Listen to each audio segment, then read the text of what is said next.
Hi, it's Misty again.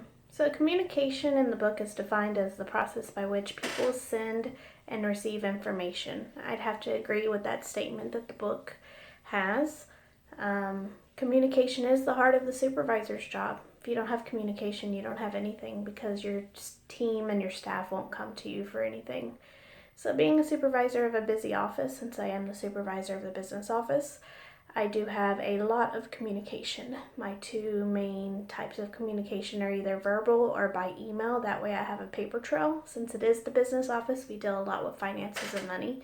So it's great to have that paper trail. So a time when I experienced a communication barrier at work was probably whenever I first started working graduation. I was an enrollment service specialist at the time, and it's many, many years ago, but the dean had put me in charge of it since I was already helping her with RSVPs and things of that nature for graduation. I was the only one that was not in counseling or any of the main student services didn't have a title. So she put me as a zone leader for the sign-in area, and I was also a second in command. So whenever she wasn't available, then people would either text me, call me, walkie-talkie me. They knew how to get a hold of me. Most of the people at work graduation are the higher up people, such as the deans, presidents, vice presidents, chancellors, things of that nature. So that first year that I was in charge of the sign-in area, I had put somebody else in charge of that area since I was also a floater for everything for graduation ceremony. And there was an issue. She couldn't find the alphabet. The alphabet would go behind the chairs so that whenever a student would come in, they'd know to go to that letter for their last name so that they could get their name card and walk across the stage with their name card so that their name could be called. So she was very upset. She came to me pretty much screaming and in rage. So I had to stop what I was doing. I had to listen to what she had to say. And by stopping and listening, I was able to hear her. And then we came up with a plan. We did it together so that she could feel like she was a part of it, and she had some pretty good ideas too.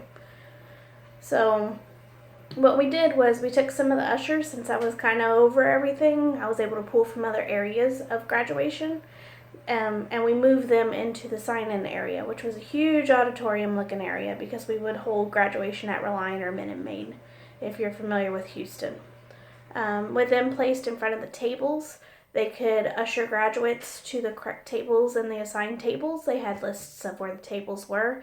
And then we also had a loud person, which just happened to be me, during the peak times of sign-in, yelling, if your last name starts with A through M, you go this way. If your last name starts with N through Z, you go this way to the other side of the room. If you did an RSVP, please go to the table in the back. So yes, it was very hard. It was very busy. But I had to stop what I was doing in order to listen. If you don't have that communication, like I said before, you really don't have anything. So what I learned from this experience is active listening is crucial. You have to hear what the person is saying, and in order to do that, you have to stop and listen. You have to give feedback. You have to hear your feedback as well. I also learned how to keep what I call a poker face. I had to learn how to keep my facial expressions kind of to myself and keep them in check, also with the tone of my voice, because I can be very loud and it sometimes comes off as aggressive, even though I'm really not trying to be aggressive. So with this all being said, it may not have been the perfect scenario, it may not have been the perfect way to fix it, but the show must go on.